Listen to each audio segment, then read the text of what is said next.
ഏവർക്കും എൽഷദായ് ചാനലിലേക്ക് സ്വാഗതം. ഞാനിന്ന് ക്ലാസ് എടുക്കുന്നത് ഇന്ത്യൻ ഭരണഘടനയുമായി ബന്ധപ്പെട്ട ചില പ്രധാനപ്പെട്ട ക്വസ്റ്റ്യൻസ് ആണ്. നമ്മൾ ഈ ഒരു രീതിയിൽ ഒത്തിരി ക്ലാസ്സുകൾ ചെയ്തിട്ടുണ്ട്. നിങ്ങൾ പ്ലേലിസ്റ്റിൽ ഇന്ത്യൻ കോൺസ്റ്റിറ്റ്യൂഷൻ ആ ഒരു ഭാഗത്ത് നമുക്ക് ഇന്ത്യൻ കോൺസ്റ്റിറ്റ്യൂഷനായി റിലേറ്റ് ചെയ്തിട്ടുള്ള ഇതുവരെ PSC ചോദിച്ചിട്ടുള്ള എല്ലാ പ്രധാന ക്വസ്റ്റ്യൻസും ഒരുവിധമൊക്കെ നമ്മൾ ഓൾമോസ്റ്റ് കംപ്ലീറ്റ് ചെയ്തിട്ടുണ്ട്. ഇന്നും വളരെ പ്രധാനപ്പെട്ട ക്വസ്റ്റ്യൻസുകളും അതുപോലെ തന്നെ PSC ചോദിച്ചിട്ടുള്ളതുമായ ക്വസ്റ്റ്യൻസാണ് നമ്മൾ ഈ ഒരു ക്ലാസ്സിൽ ഡിസ്കസ് ചെയ്യുന്നത്. വളരെ ശ്രദ്ധയോടെ തന്നെ ക്ലാസ് കേട്ടിരിക്കുക. അപ്പോൾ നമുക്ക് ഈശ്വര പ്രാർത്ഥനയോടെ ഇന്നത്തെ ക്ലാസ് ആരംഭിക്കാം. ആദ്യത്തെ ക്വസ്റ്റ്യൻ, തിരഞ്ഞെടുപ്പ് കമ്മീഷനെ കുറിച്ച് പ്രതിപാദിക്കുന്ന ഭരണഘടനാ വകുപ്പ് ഏതാണ്? തിരഞ്ഞെടുപ്പ് കമ്മീഷനെ കുറിച്ചിട്ട്, അതായത് ഇലക്ഷൻ കമ്മീഷനെ കുറിച്ച് പ്രതിപാദിക്കുന്ന ഭരണഘടനാ വകുപ്പ് ഏതാണ്? അനുച്ഛേദം 324 തിരഞ്ഞെടുപ്പ് കമ്മീഷനെ കുറിച്ച് പ്രതിപാദിക്കുന്ന ഭരണഘടനാ വകുപ്പാണ് അനുച്ഛേദം 324. ഓർത്തു വെച്ചോളൂ, തിരഞ്ഞെടുപ്പ് കമ്മീഷനെ കുറിച്ച് പ്രതിപാദിക്കുന്ന ഭരണഘടനാ വകുപ്പ് ഏതാണ്? അനുച്ഛേദം 324 തിരഞ്ഞെടുപ്പ് കമ്മീഷനെ കുറിച്ച് പ്രതിപാദിക്കുന്നത്. അടുത്ത ക്വസ്റ്റ്യൻ, കേന്ദ്ര തിരഞ്ഞെടുപ്പ് കമ്മീഷൻ നിലവിൽ വന്നത് എന്ന്? കേന്ദ്ര തിരഞ്ഞെടുപ്പ് കമ്മീഷൻ നിലവിൽ വന്നത് 1950 ജനുവരി 25. അപ്പോൾ ഈ ഒരു ജനുവരി 25, 2011 തുടങ്ങി ദേശീയ സമ്മതിദായക ദിനമായി ആഘോഷിക്കുന്നു. അപ്പോൾ ക്വസ്റ്റ്യൻ എന്താണ് നമ്മൾ പറഞ്ഞത്? കേന്ദ്ര തിരഞ്ഞെടുപ്പ് കമ്മീഷൻ, ഈ ഇലക്ഷൻ കമ്മീഷൻ നിലവിൽ വന്നത് എന്നാണ്? 1950 ജനുവരി 25. 2011 മുതൽ, അപ്പോൾ എന്താണ് ജനുവരി 25, 2011 മുതൽ ഈ ഒരു ജനുവരി 25 എന്താണ്? ദേശീയ സമ്മതിദായക ദിനമായി ആഘോഷിക്കുന്നു. അപ്പോൾ നമുക്കറിയാം ഇന്ത്യ റിപ്പബ്ലിക് ആവുന്നത് എപ്പോഴാണ്? 1950 ജനുവരി 26. അപ്പോൾ അതിൻ്റെ തലേ ദിവസം 1950 ജനുവരി 25 ഇലക്ഷൻ കമ്മീഷൻ നിലവിൽ വന്നത്.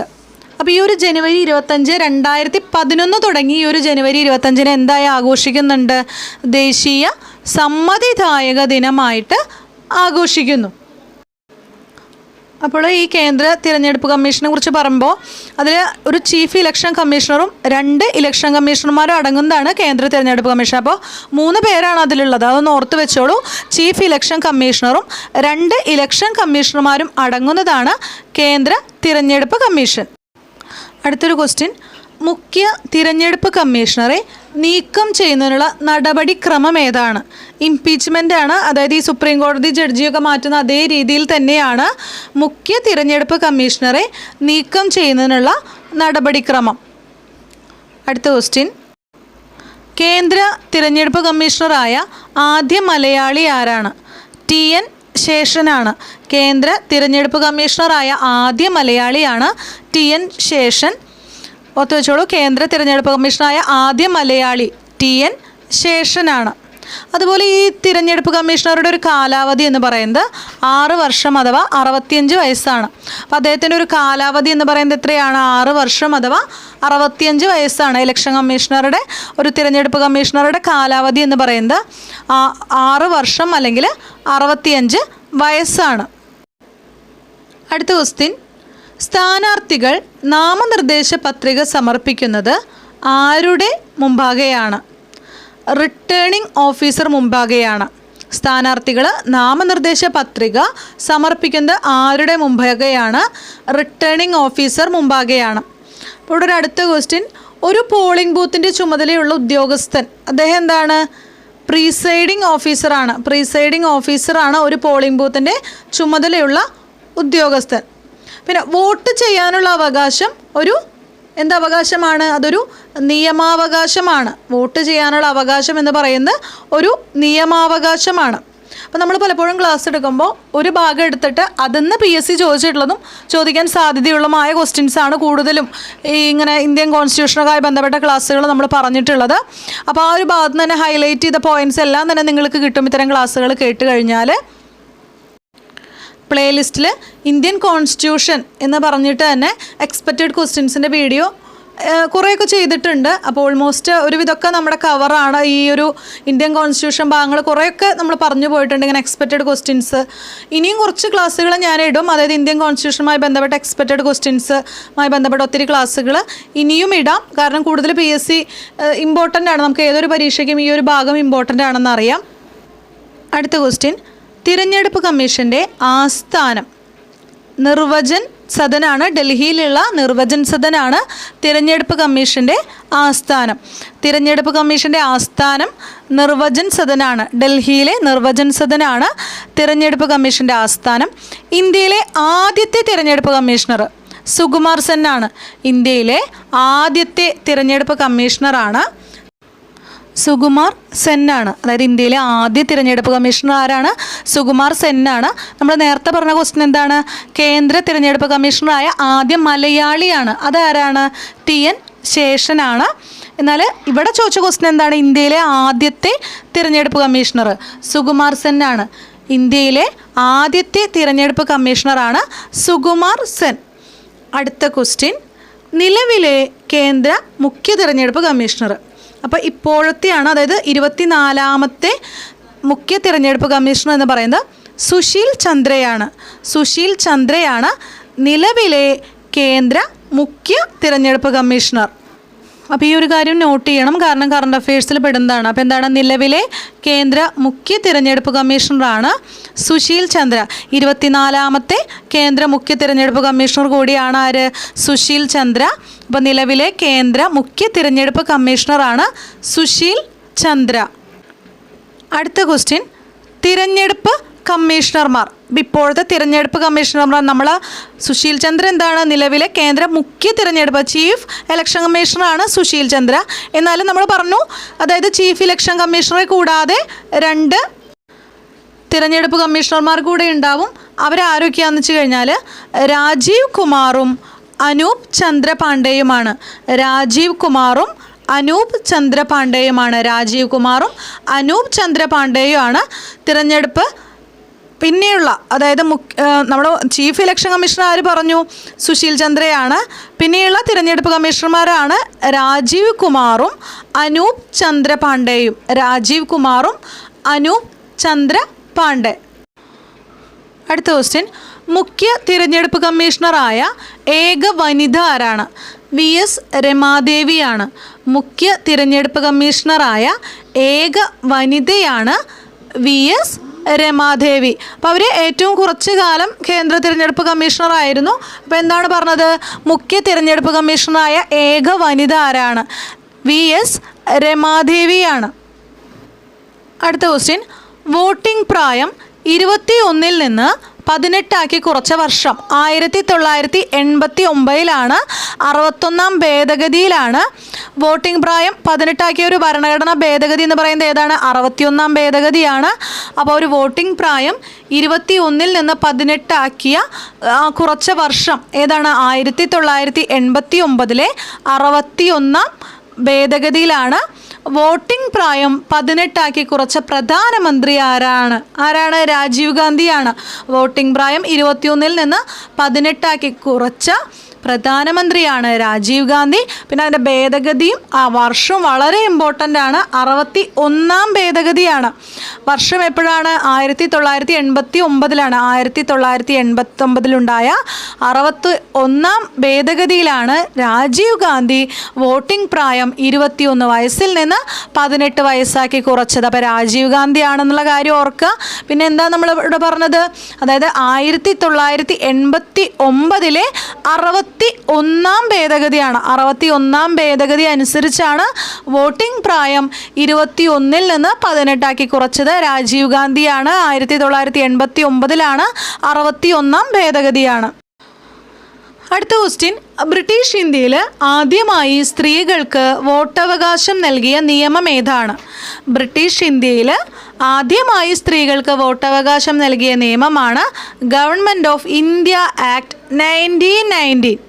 ഏതാണ്? 1919 ഗവൺമെൻറ് ഓഫ് ഇന്ത്യ ആക്റ്റിലാണ് ബ്രിട്ടീഷ് ഇന്ത്യയിൽ ആദ്യമായി സ്ത്രീകൾക്ക് വോട്ടവകാശം നൽകിയ നിയമമാണ് 1919 ഗവൺമെൻറ് ഓഫ് ഇന്ത്യ ആക്ട്. അപ്പോൾ സ്ത്രീകളുടെ സ്ത്രീകളുടെ വോട്ടവകാശം അതാത് പ്രവിശ്യകൾക്ക് തീരുമാനിക്കാമെന്ന രീതിയിലാണ് സ്ത്രീകൾക്ക് ഒരു വോട്ടവകാശം ഈ ഒരു നിയമപ്രകാരം ലഭിച്ചത്. ഏതാണ് ആ ഒരു ഇത്? 1919 ഗവൺമെൻറ് ഓഫ് ഇന്ത്യ ആക്ടിലാണ് ബ്രിട്ടീഷ് ഇന്ത്യയിൽ ആദ്യമായി സ്ത്രീകൾക്ക് വോട്ടവകാശം നൽകിയ നിയമമാണ്. ഇനി അടുത്ത ക്വസ്റ്റ്യൻ, സ്വതന്ത്ര ഇന്ത്യയിൽ സ്ത്രീകൾക്ക് വോട്ടവകാശം ലഭിച്ച വർഷം. നമുക്ക് സ്വാതന്ത്ര്യം കിട്ടിയ അതേ വർഷമാണ് 1947. അപ്പോൾ നമ്മൾ നേരത്തെ പറഞ്ഞത് ബ്രിട്ടീഷ് ഇന്ത്യയിലെ കാര്യമാണ്. അതാണ് ആ ഒരു നിയമം എപ്പോഴാണ്? 1919. എന്നാൽ സ്വതന്ത്ര ഇന്ത്യയിൽ സ്ത്രീകൾക്ക് വോട്ടവകാശം ലഭിച്ച വർഷം 1947. ഇന്ത്യ സ്വാതന്ത്ര്യമായതോടെ സാർവത്രിക പ്രായപൂർത്തി വോട്ടവകാശം നിലവിൽ വരികയും പുരുഷനും സ്ത്രീകൾക്കും ഒരുപോലെ വോട്ടവകാശം ലഭിക്കുകയും ചെയ്തു. അപ്പോൾ യൂണിവേഴ്സൽ അഡൽട്ട് ഫ്രാഞ്ചൈസ് എന്നൊക്കെ നമ്മൾ കേട്ടിട്ടുണ്ട് അല്ലേ?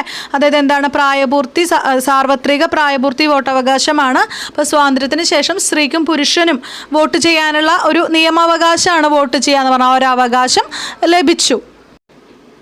അപ്പോൾ അടുത്ത ക്വസ്റ്റ്യൻ, സാർവത്രിക പ്രായപൂർത്തി വോട്ടവകാശത്തെക്കുറിച്ച് പ്രതിപാദിക്കുന്ന ഭരണഘടനാ വകുപ്പ് ഏതാണ്?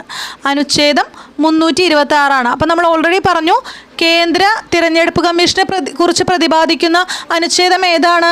324. ആർട്ടിക്കിൾ 324. അപ്പോൾ ഇവിടെ പറഞ്ഞത് എന്താണ്? സാർവത്രിക പ്രായപൂർത്തി വോട്ടവകാശത്തെക്കുറിച്ച് പ്രതിപാദിക്കുന്ന ഭരണഘടനാ വകുപ്പ് അനുച്ഛേദം 326. മറ്റേത് 324. കേന്ദ്ര തിരഞ്ഞെടുപ്പ് കമ്മീഷനെ കുറിച്ച് പ്രതിപാദിക്കുന്നത് ആർട്ടിക്കിൾ 324. യൂണിവേഴ്സൽ അഡൾട്ട് ഫ്രാഞ്ചൈസിനെ കുറിച്ച് പ്രതിപാദിക്കുന്നത് ആർട്ടിക്കിൾ 326. 324 കേന്ദ്ര തിരഞ്ഞെടുപ്പ് കമ്മീഷനെ കുറിച്ച് പ്രതിപാദിക്കുന്നു. എന്നാൽ ആർട്ടിക്കിൾ 326 ഏതിനെയാണ്? യൂണിവേഴ്സൽ അഡൾട്ട് ഫ്രാഞ്ചൈസിനെ കുറിച്ചാണ്. അടുത്ത ക്വസ്റ്റ്യൻ, സാർവത്രിക പ്രായപൂർത്തി വോട്ടവകാശത്തിൻ്റെ അടിസ്ഥാനത്തിൽ തിരഞ്ഞെടുപ്പ് നടന്ന ആദ്യ ഇന്ത്യൻ സംസ്ഥാനം മണിപ്പൂറാണ്. സാർവത്രിക പ്രായപൂർത്തി വോട്ടവകാശത്തിൻ്റെ അടിസ്ഥാനത്തിൽ തിരഞ്ഞെടുപ്പ് നടന്ന ആദ്യ ഇന്ത്യൻ സംസ്ഥാനമാണ് മണിപ്പൂർ. സാർവത്രിക പ്രായപൂർത്തി വോട്ടവകാശത്തിൻ്റെ അടിസ്ഥാനത്തിൽ തിരഞ്ഞെടുപ്പ് നടന്ന ആദ്യ ഇന്ത്യൻ സംസ്ഥാനമാണ് മണിപ്പൂർ. അടുത്ത ക്വസ്റ്റ്യൻ, മെറിറ്റ് സംവിധാനത്തിൻ്റെ കാവൽക്കാരൻ എന്നറിയപ്പെടുന്നത്. മെറിറ്റ് സംവിധാനത്തിൻ്റെ കാവൽക്കാരൻ എന്ന് അറിയപ്പെടുന്നത് യൂണിയൻ പബ്ലിക് സർവീസ് കമ്മീഷനെയാണ്, UPSCയെയാണ് മെറിറ്റ് സംവിധാനത്തിൻ്റെ കാവൽക്കാരൻ എന്ന് അറിയപ്പെടുന്നത്. അപ്പോൾ UPSCയെ കുറിച്ചാണ് നമ്മൾ ഇനി അതുമായി ബന്ധപ്പെട്ട് റിലേറ്റ് ചെയ്ത ക്വസ്റ്റ്യൻസ് ആണ് പറയുന്നത്. എന്താണ്? യൂണിയൻ പബ്ലിക് സർവീസ് കമ്മീഷനെയാണ് മെറിറ്റ് സംവിധാനത്തിൻ്റെ കാവൽക്കാരൻ എന്നറിയപ്പെടുന്നത്. ബ്രിട്ടീഷ് ഇന്ത്യയിൽ പബ്ലിക് സർവീസ് കമ്മീഷൻ രൂപീകരിക്കാൻ കാരണമായ നിയമം ഏതാണ്? ഗവൺമെൻറ് ഓഫ് ഇന്ത്യ ആക്ട് 1919 ആണ്. അതായത് 1919 ഗവൺമെൻറ് ഓഫ് ഇന്ത്യ ആക്റ്റിലാണ് ഈ ബ്രിട്ടീഷ് ഇന്ത്യയിൽ ഒരു പബ്ലിക് സർവീസ് കമ്മീഷൻ രൂപീകരിക്കാൻ കാരണമായ നിയമമാണ്. അപ്പോൾ നമ്മൾ ഓൾറെഡി പറഞ്ഞു സ്ത്രീകൾക്ക് വോട്ടവകാശം ലഭിക്കാൻ കാരണമായ ഒരു നിയമം ഏത് തന്നെയാണ്? ബ്രിട്ടീഷ് ഇന്ത്യയിൽ സ്ത്രീകൾക്ക് വോട്ടവകാശം ലഭിക്കാൻ കാരണമായ നിയമം 1919 ഗവൺമെൻറ് ഓഫ് ഇന്ത്യ ആക്റ്റാണ്. അത് തന്നെയാണ് ബ്രിട്ടീഷ് ഇന്ത്യയിൽ പബ്ലിക് സർവീസ് കമ്മീഷൻ രൂപീകരിക്കാൻ കാരണമായ നിയമം എന്ന് പറയുന്നത്. ഇന്ത്യയിൽ ഒരു സ്റ്റാറ്റ്യൂട്ടറി പബ്ലിക് സർവീസ് കമ്മീഷൻ സ്ഥാപിക്കണമെന്ന് ശുപാർശ ചെയ്ത കമ്മീഷൻ ലീ കമ്മീഷനാണ്. ലീ കമ്മീഷനാണ് ഇന്ത്യയിൽ ഒരു സ്റ്റാറ്റ്യൂട്ടറി പബ്ലിക് സർവീസ് കമ്മീഷൻ സ്ഥാപിക്കണമെന്ന് ശുപാർശ ചെയ്തത്. അപ്പോൾ ഈ ഒരു ലീ കമ്മീഷനെ റോയൽ കമ്മീഷൻ എന്നാണ് അറിയപ്പെടുന്നത്. അപ്പോൾ നമ്മൾ പറഞ്ഞു എന്താണ്? ഇന്ത്യയിൽ ഒരു സ്റ്റാറ്റ്യൂട്ടറി പബ്ലിക് സർവീസ് കമ്മീഷൻ സ്ഥാപിക്കണമെന്ന് ശുപാർശ ചെയ്ത കമ്മീഷനാണ് ലീ കമ്മീഷൻ. ലീ എന്നാണ് ലീ. അപ്പോൾ ഈ ഒരു കമ്മീഷൻ ആദ്യം എന്താണ് അറിയപ്പെട്ടിരുന്നത്? റോയൽ കമ്മീഷൻ എന്നാണ് അറിയപ്പെട്ടിരുന്നത്. ഈ ഒരു കമ്മീഷൻ ആദ്യം അറിയപ്പെട്ടിരുന്നത് റോയൽ കമ്മീഷൻ എന്നാണ്. റോയൽ കമ്മീഷൻ എന്നാണ് ഈ ഒരു കമ്മീഷൻ ആദ്യം അറിയപ്പെട്ടിരുന്നത്. അപ്പോൾ ഈ ഒരു ലീ കമ്മീഷൻ്റെ ശുപാർശ പ്രകാരം ഇന്ത്യയിൽ ആദ്യമായി പബ്ലിക് സർവീസ് കമ്മീഷൻ രൂപീകൃതമായതെന്ന് 1926 ഒക്ടോബർ 1 അപ്പോൾ ലീ കമ്മീഷൻ്റെ ശുപാർശ പ്രകാരം ഇന്ത്യയിൽ ആദ്യമായി പബ്ലിക് സർവീസ് കമ്മീഷൻ രൂപീകൃതമായത് 1926 ഒക്ടോബർ 1 അപ്പോൾ നമ്മൾ പറഞ്ഞു 1919 ആ ഒരു ഗവൺമെൻറ് ഓഫ് ഇന്ത്യ ആക്ട് വഴിയാണ് ഇങ്ങനൊരു പബ്ലിക് സർവീസ് കമ്മീഷൻ ഇന്ത്യയിൽ വരാൻ കാരണമായ ഒരു നിയമമാണ്. എന്നിട്ട് ഈ ഒരു പബ്ലിക് സർവീസ് കമ്മീഷൻ നിലവിൽ വന്നതാണ്, അതായത് രൂപീകൃതമായത്. ലീ കമ്മീഷൻ്റെ ശുപാർശ പ്രകാരം ഇന്ത്യയിൽ ആദ്യമായി പബ്ലിക് സർവീസ് കമ്മീഷൻ രൂപീകൃതമായത് 1926 ഒക്ടോബർ 1 1926 ഒക്ടോബർ 1. അടുത്ത ക്വസ്റ്റ്യൻ, 1926 നിലവിൽ വന്ന പബ്ലിക് സർവീസ് കമ്മീഷൻ്റെ ആദ്യ ചെയർമാൻ സർ റോസ് ബാർക്കറാണ്. സർ റോസ് ബാർക്കറാണ് 1926 ഒക്ടോബർ 1 നിലവിൽ വന്ന പബ്ലിക് സർവീസ് കമ്മീഷൻ്റെ ആദ്യ ചെയർമാൻ. 1926 നിലവിൽ വന്ന പബ്ലിക് സർവീസ് കമ്മീഷൻ്റെ ആദ്യ ചെയർമാൻ ആരാണ്? സർ റോസ് ബാർക്കറാണ്. സർ റോസ് ബാർക്കറാണ്. UPSCയുടെ ചെയർമാനായ ആദ്യ ഇന്ത്യക്കാരൻ, യൂണിയൻ പബ്ലിക് സർവീസ് കമ്മീഷൻ്റെ ചെയർമാനായ ആദ്യ ഇന്ത്യക്കാരനാണ് HK കൃപാലനി. HK കൃപാലനിയാണ് UPSCയുടെ ചെയർമാനായ ആദ്യ ഇന്ത്യക്കാരൻ. HK കൃപലാനിയാണ് UPSCയുടെ ചെയർമാനായ ആദ്യ ഇന്ത്യക്കാരൻ. അപ്പോൾ അതായത് നമ്മൾ പറഞ്ഞിരുന്നു ഇത്ര നേരം എന്താ പബ്ലിക് സർവീസ് കമ്മീഷൻ എന്നുള്ള രീതിയിലാണ്. അതായത് ഈ ഒരു പബ്ലിക് സർവീസ് കമ്മീഷനിൽ ചെയർമാൻ ഉൾപ്പെടെ 5 അംഗങ്ങളാണ് ആദ്യ പബ്ലിക് സർവീസ് കമ്മീഷനിൽ ഉണ്ടായിരുന്നത്. പിന്നീട് 1935 ഗവൺമെൻറ് ഓഫ് ഇന്ത്യ ആക്ട് പാസ്സാക്കിയതോടെ ഇത് ഫെഡറൽ പബ്ലിക് സർവീസ് കമ്മീഷനായി മാറി. ഇത് ഫെഡറൽ പബ്ലിക് സർവീസ് കമ്മീഷനായി മാറി. ഇന്ത്യ റിപ്പബ്ലിക് ആയതോടെ federal public service commission union public service commission എന്നായി. അപ്പോൾ ആദ്യം പബ്ലിക് സർവീസ് കമ്മീഷൻ എന്നായിരുന്നു. പിന്നെ 1935 ആക്ട് പ്രകാരം ഇതെന്താണ് ഫെഡറൽ പബ്ലിക് സർവീസ് കമ്മീഷൻ എന്നായി. അതിനുശേഷം പിന്നെ പറയുന്നത് എന്താണ്, അതായത് ഇന്ത്യ റിപ്പബ്ലിക് ആയതോടെ federal public service commission union public service commission എന്നായി. പിന്നെ നമ്മൾ പറഞ്ഞു അതായത് UPSCയുടെ ചെയർമാനായ ആദ്യ ഇന്ത്യക്കാരനാണ് HK കൃപലാനി. ഇപ്പോൾ ഇവിടെ ഒരു ക്വസ്റ്റ്യൻ ഉണ്ട്, UPSCയിലെ അംഗമായ ആദ്യ മലയാളി ഡോക്ടർ KG അടിയോടിയാണ്. UPSCയിലെ അംഗമായ ആദ്യ മലയാളിയാണ് ഡോക്ടർ KG അടിയോടി. അപ്പോൾ UPSCയിലെ അംഗമായ ആദ്യ മലയാളിയാണ് ഡോക്ടർ KG അടിയോടി. അപ്പോൾ UPSCയിലെ അംഗമായ മലയാളിയാണ് ആര്? Doctor KG Adiyodi. UPSC ചെയർമാനായ ആദ്യ വനിത, UPSC ചെയർമാനായ ആദ്യ വനിതയാണ് റോസ് മിലൻ ബത്യു. റോസ് മിലൻ ബത്യു ആണ് UPSC ചെയർമാനായ ആദ്യ വനിത. പിന്നെ ഇവിടെ അനുച്ഛേദം 315 യൂണിയനും സ്റ്റേറ്റിനും പബ്ലിക് സർവീസ് കമ്മീഷൻ ഉണ്ടായിരിക്കണമെന്ന് നിഷ്കർഷിക്കുന്നു. അപ്പോൾ അനുച്ഛേദം 315 യൂണിയനും സ്റ്റേറ്റിനും എന്താണ് പബ്ലിക് സർവീസ് കമ്മീഷൻ ഉണ്ടായിരിക്കണമെന്ന് നിഷ്കർഷിക്കുന്നു. അനുച്ഛേദം 316 പബ്ലിക് സർവീസ് കമ്മീഷൻ അംഗങ്ങളുടെ നിയമനവും ഉദ്യോഗ കാലാവധിയെയും കുറിച്ച് പരാമർശിക്കുന്നു. അപ്പോൾ 315 പ്രകാരം എന്താണ് പറയുന്നത്? യൂണിയനിലും സ്റ്റേറ്റിലും ഒരു പബ്ലിക് സർവീസ് കമ്മീഷൻ ഉണ്ടാവണമെന്ന് പറയുന്നുണ്ട്. എന്നാൽ അനുച്ഛേദം 316 പബ്ലിക് സർവീസ് കമ്മീഷൻ അംഗങ്ങളുടെ നിയമനവും ഉദ്യോഗ കാലാവധിയെയും കുറിച്ച് പ്രതിപാദിക്കുന്നു. പിന്നെ ഈ UPSC അംഗങ്ങളുടെ കാലാവധി എന്ന് പറയുന്നത് 6 വർഷം അല്ലെങ്കിൽ 65 വയസ്സാണ്. 6 വർഷം അല്ലെങ്കിൽ 65 വയസ്സാണ് UPSC അംഗങ്ങളുടെ കാലാവധി. അടുത്ത ക്വസ്റ്റ്യൻ, കേന്ദ്ര സർവീസിലേക്കും അഖിലേന്ത്യാ സർവീസിലേക്കും ഉദ്യോഗസ്ഥരെ തിരഞ്ഞെടുക്കുന്നത്. അപ്പോൾ ഇതൊരു പ്രീവിയസ് PSC ക്വസ്റ്റ്യൻ ആണ്. ഇത് +2 ലെവൽ പ്രിലിംസിലുണ്ടായിരുന്നൊരു ക്വസ്റ്റ്യൻ ആണ്. എന്താണ്? കേന്ദ്ര സർവീസിലേക്കും അഖിലേന്ത്യാ സർവീസിലേക്കും ഉദ്യോഗസ്ഥന്മാരെ തിരഞ്ഞെടുക്കുന്നത് യൂണിയൻ പബ്ലിക് സർവീസ് കമ്മീഷൻ വഴിയാണ്. UPSC വഴിയാണ് കേന്ദ്ര സർവീസിലേക്കും അഖിലേന്ത്യാ സർവീസിലേക്കും ഉദ്യോഗസ്ഥന്മാരെ തിരഞ്ഞെടുക്കുന്നത്. നിലവിലെ UPSC ചെയർമാൻ ആരാണ്? നിലവിലെ UPSC ചെയർമാൻ പ്രദീപ് കുമാർ ജോഷിയാണ്. പ്രദീപ് കുമാർ ജോഷിയാണ് നിലവിലെ UPSC ചെയർമാൻ. അപ്പോൾ ഓർത്ത് വെച്ചോളൂ, നിലവിലെ UPSC ചെയർമാനാണ് പ്രദീപ് കുമാർ ജോഷി. പ്രദീപ് കുമാർ ജോഷിയാണ് നിലവിലെ UPSC ചെയർമാൻ. UPSCയുടെ ആസ്ഥാനം ധോൽപൂർ ഹൗസാണ്. ന്യൂഡൽഹിയിലെ ധോൽപൂർ ഹൗസാണ് UPSCയുടെ ആസ്ഥാനം. UPSCയുടെ ആസ്ഥാനം ധോൽപൂർ ഹൗസ് ന്യൂഡൽഹിയാണ്. UPSCയുടെ ആസ്ഥാനം എന്ന് പറയുന്നത് ധോൽപൂർ ഹൗസ് ന്യൂഡൽഹിയാണ്. ഇപ്പം നിലവിൽ UPSCയുടെ ഒരു അംഗസംഖ്യ എന്ന് പറയുന്നത് ചെയർമാൻ ഉൾപ്പെടെ 9 പേരാണ്. നിലവിലെ UPSCയുടെ അംഗസംഖ്യ എന്ന് പറയുന്നത് ചെയർമാൻ ഉൾപ്പെടെ 9 പേരാണ്. എന്നാലും നിലവിലെ കേരള PSCയുടെ അംഗസംഖ്യ എന്ന് പറയുന്നത് 21 ചെയർമാൻ ഉൾപ്പെടെ 21 പേരാണ് കേരള PSCയിൽ. എന്നാലും നമ്മൾ പറഞ്ഞു UPSCയിൽ എത്രയാണ്? 9 അംഗങ്ങളാണുള്ളത്. എന്നാൽ കേരള PSCയിൽ 21 അംഗങ്ങളാണ്. ചെയർമാൻ ഉൾപ്പെടെ 21 അംഗങ്ങളാണ്. അടുത്തത് നമ്മൾ ധനകാര്യ കമ്മീഷനുമായി റിലേറ്റ് ചെയ്തിട്ടുള്ള കുറച്ച് ക്വസ്റ്റ്യൻസ് ആണ്. അപ്പോൾ ആദ്യമേ തന്നെ ധനകാര്യ കമ്മീഷനെ കുറിച്ച് പഠിക്കുമ്പോൾ അതിൻ്റെ ആർട്ടിക്കിൾ തന്നെയാണ് ഏറ്റവും പ്രധാനം. എന്താണ്? ധനകാര്യ കമ്മീഷനെ കുറിച്ച് പ്രതിപാദിക്കുന്ന ഭരണഘടനാ വകുപ്പ് ഏതാണ്? ആർട്ടിക്കിൾ 280 ഓർത്തു വെച്ചോളൂ. ആർട്ടിക്കിൾ 280 280 ധനകാര്യ കമ്മീഷനെ കുറിച്ച് പ്രതിപാദിക്കുന്ന ഭരണഘടനാ വകുപ്പ്. ധനകാര്യ കമ്മീഷനെ കുറിച്ച് പ്രതിപാദിക്കുന്ന ഭരണഘടനാ വകുപ്പാണ് ആർട്ടിക്കിൾ 280 280. ആ ഒരു ആർട്ടിക്കിളാണ് ധനകാര്യ കമ്മീഷനെ കുറിച്ച് പ്രതിപാദിക്കുന്ന ഒരു ഭരണഘടനാ വകുപ്പാണ്.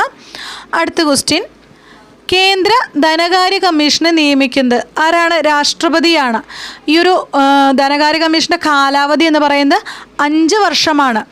5 വർഷമാണ് ഇതിൻ്റെ കാലാവധി. അതുപോലെ തന്നെ കേന്ദ്ര ധനകാര്യ കമ്മീഷനിലെ അംഗസംഖ്യ എന്ന് പറയുന്നത് ചെയർമാൻ ഉൾപ്പെടെ 5 പേരാണ്. ചെയർമാൻ ഉൾപ്പെടെ 5 പേരാണ് ഇതിലുള്ളത്. പിന്നെ ഇതിൻ്റെ കാലാവധി എപ്പോഴാണ്? 5 വർഷം വരെയാണ് കാലാവധി. പിന്നെ ഇതിൽ കേന്ദ്ര ധനകാര്യ കമ്മീഷൻ നിയമിക്കുന്നത് ആരാണ്? രാഷ്ട്രപതിയാണ്. ഒന്നാം ധനകാര്യ കമ്മീഷൻ നിലവിൽ വന്നത് 1951. ഒന്നാം ധനകാര്യ കമ്മീഷൻ നിലവിൽ വന്നത് 1951. ഒന്നാം ധനകാര്യ കമ്മീഷൻ നിലവിൽ വന്നത് 1951.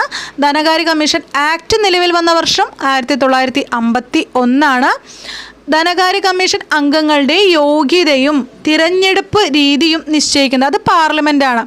ധനകാര്യ കമ്മീഷൻ അംഗങ്ങളുടെ യോഗ്യതയും തിരഞ്ഞെടുപ്പ് രീതിയും നിശ്ചയിക്കുന്നത് പാർലമെൻറ്റാണ്. എന്നാലും നമ്മൾ നിയമിക്കുന്ന ആരാന്ന് പറഞ്ഞു? രാഷ്ട്രപതിയാണ്. അപ്പോൾ അവരുടെ യോഗ്യതയെക്കുറിച്ചിട്ടും അതുപോലെ തന്നെ ധനകാര്യ കമ്മീഷൻ അംഗങ്ങളുടെ യോഗ്യതയും തിരഞ്ഞെടുപ്പ് രീതിയൊക്കെ നിശ്ചയിക്കുന്നത് ആരാണ്? പാർലമെൻറ്റാണ്. ധനകാര്യ കമ്മീഷണർ നിയമിക്കുന്ന ആരാണ്? രാഷ്ട്രപതിയാണ്. പിന്നെ നിലവിൽ വന്നത് എപ്പോഴാണ്? 1951 ആക്ട്. ആ ഒരു ധനകാര്യ കമ്മീഷൻ ആക്ട് പാസ്സായത് എപ്പോഴ് തന്നെയാണ്? ആക്ട് നിലവിൽ വന്നത് 1951. പിന്നെ ധനകാര്യ കമ്മീഷൻ ആ ഭരണഘടനാ വകുപ്പ് ഏതാണ്? 280 280 ധനകാര്യ കമ്മീഷൻ്റെ ഭരണഘടനാ വകുപ്പ് ആർട്ടിക്കിൾ എന്ന് പറയുന്നത് 280. ഒന്നാം ധനകാര്യ കമ്മീഷൻ ചെയർമാൻ. ഒന്നാം ധനകാര്യ കമ്മീഷൻ ചെയർമാൻ KC നിയോഗിയാണ്. ഒന്നാം ധനകാര്യ കമ്മീഷൻ ചെയർമാൻ KC നിയോഗിയാണ്. എന്നാൽ കേന്ദ്ര ധനകാര്യ കമ്മീഷനിൽ അംഗമായ ആദ്യ മലയാളി അത് VP മേനോനാണ്. അദ്ദേഹം ഒന്നാം ധനകാര്യ കമ്മീഷനിൽ തന്നെയാണ് അംഗമായത്. അപ്പോൾ ഒന്നാം ധനകാര്യ കമ്മീഷനിലെ ഒന്നാം ധനകാര്യ കമ്മീഷൻ്റെ ആദ്യ ചെയർമാൻ ആരാണ്? KC നിയോഗിയാണ്. പിന്നെ നമ്മളിവിടെ പറഞ്ഞത് കേന്ദ്ര ധനകാര്യ കമ്മീഷനിലെ അംഗമായ ആദ്യ മലയാളി VP മേനോനാണ്. അദ്ദേഹം ഒന്നാം ധനകാര്യ കമ്മീഷനിൽ തന്നെയാണ് അംഗമായിട്ടുള്ളത്. അടുത്തത് 15ാം ധനകാര്യ കമ്മീഷൻ ചെയർമാൻ. 15ാം ധനകാര്യ കമ്മീഷൻ ചെയർമാൻ NK സിംഗ് ആണ്. NK സിംഗ് ആണ് 15ാം ധനകാര്യ കമ്മീഷൻ. ഇമ്പോർട്ടൻ്റ് ആണ്. 2020 2025 ആ ഒരു ഇതിനുള്ളിലാണ് 15ാം ധനകാര്യ കമ്മീഷൻ ചെയർമാനാണ് NK സിംഗ് ആണ്. അപ്പോൾ കറണ്ട് അഫയേഴ്സിൽ പെട്ട കാര്യമാണ്, ഓർത്ത് വയ്ക്കുക. NK സിംഗ് ആണ് 15ാം ധനകാര്യ കമ്മീഷൻ. അതായത് ഇപ്പോഴത്തെ ധനകാര്യ കമ്മീഷൻ ആരാണ്? NK സിംഗ് ആണ്. അപ്പോൾ ഈ ഒരു 15ാം ധനകാര്യ കമ്മീഷൻ്റെ ഓഫീസ് പ്രവർത്തിക്കുന്നത് ജവഹർ വ്യാപാർ ഭവനിലാണ്. ന്യൂഡൽഹിയിലെ ജവഹർ വ്യാപാർ ഭവനിലാണ് 15ാം ധനകാര്യ കമ്മീഷൻ്റെ ഓഫീസ് പ്രവർത്തിക്കുന്നത്. ആരാണ് 15ാം ധനകാര്യ commission chairman? NK Singh. NK Singh ആണ് 15ാം ധനകാര്യ കമ്മീഷൻ. NK സിംഗ് ആണ് 15ാം ധനകാര്യ കമ്മീഷൻ. അടുത്തത് CAGയുമായിട്ട് റിലേറ്റ് ചെയ്ത് ചോദിക്കാൻ സാധ്യതയുള്ള ക്വസ്റ്റ്യൻസ് ആണ്. കൺട്രോളർ ആൻഡ് ഓഡിറ്റർ ജനറലാണ് CAG എന്ന് പറഞ്ഞാൽ. അപ്പോൾ പൊതുഖജനാവിൻ്റെ കാവൽക്കാരൻ എന്നറിയപ്പെടുന്നത് ആരെയാണ്? CAG ആണ്. കൺട്രോളർ ആൻഡ് ഓഡിറ്റർ ജനറലിനെയാണ് എന്തെന്ന് അറിയപ്പെടുന്നത്? പൊതുഖജനാവിൻ്റെ കാവൽക്കാരൻ അല്ലെങ്കിൽ watch dog of the public purse. Watch dog of the public purse എന്നറിയപ്പെടുന്നത് CAGയെ കുറിച്ചാണ്. കൺട്രോളർ ആൻഡ് ഓഡിറ്റർ ജനറലാണ്. പിന്നെ എന്താണ്? പബ്ലിക് അക്കൗണ്ട് കമ്മിറ്റിയുടെ സുഹൃത്തും വഴികാട്ടിയും എന്നൊക്കെ അറിയപ്പെടുന്നത് CAGയെ തന്നെയാണ്. പബ്ലിക് അക്കൗണ്ട് കമ്മിറ്റിയുടെ കണ്ണും കാതും എന്നറിയപ്പെടുന്ന ആരെയാണ്? CAG ആണ്. ഇന്ത്യൻ ഭരണഘടന പ്രകാരമുള്ള ഏറ്റവും പ്രധാന ഉദ്യോഗസ്ഥൻ CAG ആയിരിക്കും എന്ന് അഭിപ്രായപ്പെട്ടത് ഡോക്ടർ BR അംബേദ്കർ ആണ്. ഇന്ത്യൻ ഭരണഘടന പ്രകാരമുള്ള ഏറ്റവും പ്രധാന ഉദ്യോഗസ്ഥൻ CAG ആയിരിക്കും എന്ന് അഭിപ്രായപ്പെട്ടത് ഡോക്ടർ BR അംബേദ്കർ ആണ്. അപ്പോൾ ഇന്ത്യൻ ഭരണഘടന പ്രകാരമുള്ള ഏറ്റവും പ്രധാന ഉദ്യോഗസ്ഥൻ CAG ആയിരിക്കുമെന്ന് അഭിപ്രായപ്പെട്ടത് BR അംബേദ്കർ ആണ്. ഇന്ത്യയുടെ പ്രഥമ CAG, അത് കൺട്രോളർ ആൻഡ് ഓഡിറ്റർ ജനറൽ ആരാണ്? V നരഹരി റാവു ആണ്. ഇന്ത്യയുടെ പ്രഥമ CAG ആണ് V നരഹരി റാവു.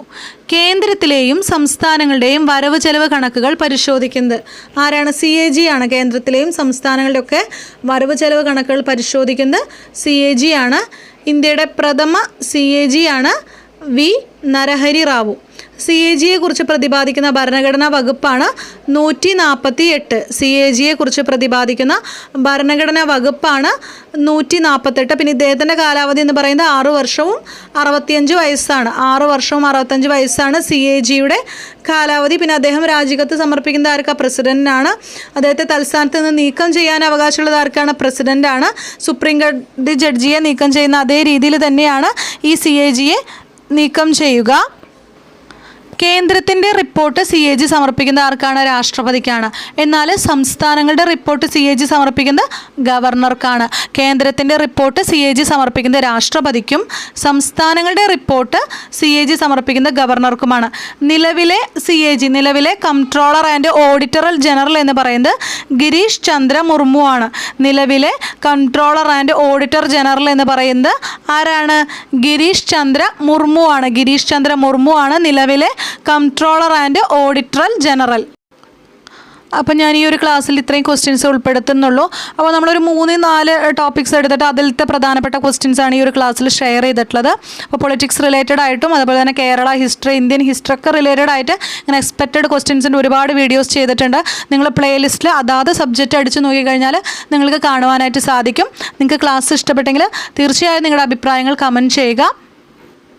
അതുപോലെ ഇപ്പോൾ LDC എക്സാമൊക്കെ ഏറ്റവും അടുത്ത് നിൽക്കുന്നൊരു സമയമാണ്. HSAകാരായാലും നന്നായി പഠിക്കുക. അപ്പോൾ എല്ലാ പ്രിയ സുഹൃത്തുക്കൾക്കും ശുഭഭാവി നേരുന്നു. എല്ലാവരെയും ഈശ്വരൻ അനുഗ്രഹിക്കട്ടെ എന്ന് ആശംസിക്കുന്നു. താങ്ക്